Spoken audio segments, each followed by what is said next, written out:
क्या आपने कभी डर को अपनी आंखों के सामने देखा है? क्या महसूस किया है कि वो डर सिर्फ आपका वहम नहीं बल्कि बाकियों का भी एक आंखों देखा हाल है? क्या होगा अगर आपका दिखा हुआ डर और वो वारदातें जो आपने खुद अपनी आंखों से देखी वो दूसरे भी सच माने और ये भी हामी भरे कि हाँ, वो भी कुछ वारदातें खुद अपनी आंखों से देख चुके हैं, पर सबूत और बाकी सारे कारण उन बात पे यकीन करना करीब नामुमकिन कर देते हैं। मैं हूँ विदिशा और आज जो कहानी मैं आपके सामने बयां करने वाली हूँ वो हैदराबाद की सबसे हॉन्टेड हाउस कुंदन बाग के बारे में है। कुंदन बाग के हॉन्टेड हाउस के बारे में आप में से काफ़ी लोगों ने शायद सुनी होगी। 2002 में ये एक चर्चित विषय थी। बहुत से लोग ऐसे होंगे यहाँ पे जो ये शायद यकीन ना करें। बहुतों को शायद इस बात से, मेरी बात से सहमति भी होगी। कहानी क्या है ये जानने के बाद मैं वो सब आप पे छोड़ती हूँ, चाहे आप उस पर यकीन करें या ना करें। मुजाहिद ऐसे ही किसी डर का सामना आज से 18 साल पहले कर चुका था। वो एक मामूली सा चोर था, पर उसकी चोरी करने की मकसद उस दिन उसके हमेशा के खौफ का कारण बन गया जब उसने कुंदन बाग की हवेली में जाने की सोची। बाहर से वो घर वीरान और उसके चारों तरफ इतना सन्नाटा था कि मुजाहिद मन ही मन बहुत खुश हुआ। एक अजीब बात तो थी जो मुजाहिद को परेशान भी कर रही थी। उस घर के सारे गेट्स और दरवाजों का रंग हरा था और ऐसा लग रहा था जैसे घर को आज के आज ही पेंट की गई हो। पर मुजाहिद ने ये सोची, हो सकता है घर इसीलिए खाली हो कि घर पे काम चल रहा है। यही सब सोचकर उसने उस घर के अंदर जाने की सोची। आस पड़ोस में देखने पर उसे पता चला कि वहां पे बस एक गार्बेज ट्रक दिखा और कोई इंसान उस रात के 9 बजे उसे दिखाई नहीं दी, ना ही घर से कोई आहट सुनाई दी। बस फर्स्ट फ्लोर पे उसे लाइट ऑन दिखी, पर सारी खिड़कियां और दरवाजे तो बंद थे, इसलिए वो बस अंदर चला गया।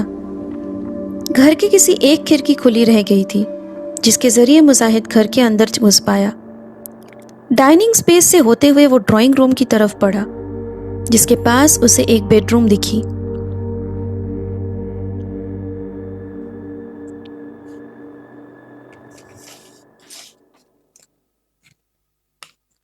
बेडरूम में पैसे और गहने कबर्ड में होंगे, ऐसा सोचकर उसने उस बेडरूम की तरफ अपना कदम बढ़ाया। बेडरूम में काफी अंधेरा था और जैसे जैसे वो आगे बढ़ा उसे वहां कुछ अजीब सी घबराहट महसूस होने लगी। उसने अपनी टॉर्च ऑन की और इधर उधर उस टॉर्च की रोशनी से देखने की कोशिश करने लगा कि कहीं ना कहीं कोई कीमती सामान अगर दिख जाए तो। पर जैसे ही उसने बिस्तर की तरफ अपनी टॉर्च की लाइट घुमाई, उसे वहां पर जो दिखा वो देखकर उसके रोंगटे खड़े हो गए। उसके सामने बिस्तर पर 3 लाशें पड़ी हुई थी, खून से पूरी तरह लथपथ 3 औरतों की लाशें। वो कुछ सोच ही नहीं पाया कि अब क्या करना है। वहां से फौरन भागकर वो बंगले के बाहर जैसे तैसे पहुंच तो गया, पर उसके दिमाग में एक ही बात हलचल मचा रही थी। वो इस असमंजस में पड़ गया कि वो ये बात छुपाकर चला जाए या फिर उसे कुछ करना चाहिए। इन्हीं सारी सोच से परेशान होकर उसने एक हल निकाला। उसने सोचा कि तुरंत क्यों ना पुलिस को सब कुछ कहा जाए, और उसने वही किया। उसने जाकर पुलिस को कॉल लगाया और सारी सच्चाई बता दी। पुलिस मौके वारदात पर पहुंची और पहुंचकर उन्होंने फुल लाशों को बरामद किया और बाद में उन लोगों ने आसपास के लोगों से पूछताछ भी की और जो पता चला वो कुछ इस तरह से थी। कुछ लोगों का कहना था कि करीब 1 साल पहले ये जो औरत है वो अपने बच्चों के साथ, अपने पति के साथ यहाँ अच्छे से रह रही थी, लेकिन 1 साल पहले ही उनके पति एक दिन बहुत झगड़ा करने के बाद घर छोड़ के बाहर चले गए। शायद उसका कारण भी कुछ और है, और वो कारण ये है कि कहा जाता है और सुना भी गया है कि वो औरत कुछ दिमागी हालत से ठीक नहीं थी। वो जिस गांव से आई हुई थी, मतलब जिस गांव से उनको शादी करके ये भले मानस लाए थे, वो शायद जानते भी नहीं थे कि इन औरत का, जिनका नाम जया प्रदा है और वो 56 साल की थी, वो दिमागी हालत से ठीक नहीं थी। जब उनकी मौत हुई तो वो 56 साल की थी और उनकी 2 बेटियां भी थी, एक शायद 18 साल की और एक 12 साल की। जो 3 लाशें बरामद हुई है वो उन तीनों की ही थी। और भी बहुत कुछ पता चला पुलिस को, जिनमें से कुछ ऐसी बातें थी जैसे कि लोगों का ये कहना था कि वो 4 लोग थोड़े अजीब किस्म के थे।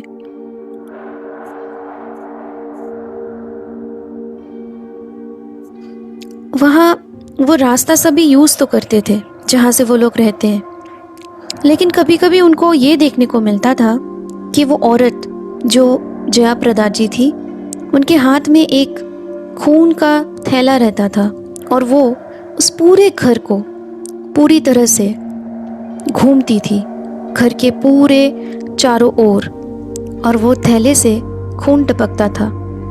वो जो गार्बेज ट्रक वो बस थोड़ी ही दूर में थी, लेकिन वहाँ तक पहुँचने में वो अपनी मोटर कार का इस्तेमाल करती थी। और भी सुना गया है कि वो लड़कियाँ मतलब वो बेटियाँ उनकी और जो जया प्रदा जी हैं, वो सारे गाना गाती थी जैसे कि वो लोग कुछ जीत चुकी हैं। उनकी 1st फ्लोर में एक बोतल भी हमेशा के लिए लटकता था, जिस बोतल से खून दिखता था सबको, जैसे कुछ लाल खून टाइप का कुछ है। और ऐसा भी कहा जाता है कि वो लोग एक दूसरे के साथ अजीब सी तंत्र मंत्र के साधना करते थे घर के अंदर, और बहुत अजीब सी आवाजें भी निकलती थी। और ऐसे ही कारनामों की वजह से एक दिन उनके पति 1 साल पहले उन सबको छोड़कर अलग हो गए। कहाँ गए हैं, कैसे हैं, किधर है, किसी को कुछ पता नहीं चला। उन्होंने ये भी कहा कि जिस दिन उस चोर ने वहाँ पे उस हवेली में चोरी करने के मकसद से अंदर गए थे, उसी शाम लोगों ने उस औरत को भी देखा था और काफ़ी बार उन लोगों को वही हरकतें करने देखी है, उनके आस पड़ोस के लोगों ने, पड़ोसियों ने। इसके बाद पुलिस ने वही किया जो किया जाता है, पोस्टमार्टम के लिए लाशों को भेजा, और वहाँ से जो पता चला वो और भी चौंका देने वाली थी। वो कुछ ऐसा था कि वो लाशें जिस दिन उस चोर ने बरामद की थी, उस दिन उनकी मौत हुई ही नहीं थी, बल्कि उनकी मौत 6 महीने पहले ही हो चुकी थी। और यही बात सबको सताने लगी, क्योंकि सभी इस बात को मानने को तैयार ही नहीं थे, क्योंकि शाम तक आस पड़ोस के सभी ने उन तीनों को देखा था उस घर के आसपास। और पिछले 6 महीने से वो लोग मरे हुए होते हैं, तो हर रोज रात को कौन गाना गाता है, कौन चिल्लाते हैं, कौन आवाज़ें करते हैं, 1st फ्लोर पे कौन दिखते हैं, वो 3 औरतें। जया प्रदा जी जो रोज मोटर कार लेकर 5 मिनट की दूरी पे गार्बेज ट्रक तक पहुंचती है बस थोड़ा सा कचरा फेंकने के लिए, खून के जो थैला लेकर वो अपने घर के चारों ओर घूमती है, तो वो कौन थी? यही सब सवाल हमेशा के लिए सवाल ही बनकर खड़े रह गए। लेकिन इन सवालों की वजह से या किसी और वजह से ये बात प्रूफ ही नहीं हो पाई कि इसमें कितनी सच्चाई है। ये कहानी 2002 की थी, जब ये लाशें बरामद हुई थी, जून की 2002 में, और कहा जाता है कि उससे 6 महीने पहले उनकी मौत हो चुकी थी। और इसके बाद से पुलिस ने बहुत इन्वेस्टिगेशंस की, लेकिन कुछ पता नहीं चला और ना ही इस वारदातों का सच्चाई किसी के सामने आया।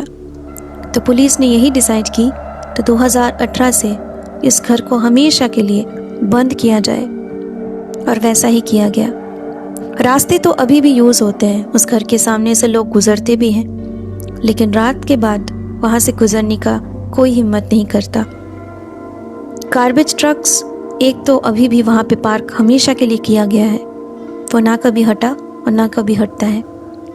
पर अभी भी लोग कहते हैं कि वहाँ से आवाज़ें आती हैं, वही खुशी भरे गीतों की, वही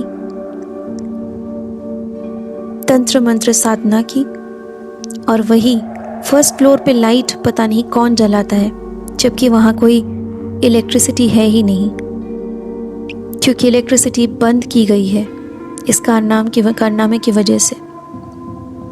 इस कहानी की सच्चाई कभी किसी के सामने आएगी कि नहीं, इस बात को तो पता नहीं, लेकिन हाँ, कुंदन बाग की इस हवेली को हमेशा के लिए हॉन्टेड करार दिया गया है, इसीलिए इसे इंडिया के एक मोस्ट हॉन्टेड प्लेसेस में से नामांकित किया गया है। तो ये थी आज की कहानी कुंदन बाग हॉन्टेड हाउस के बारे में। Thank you so much for listening.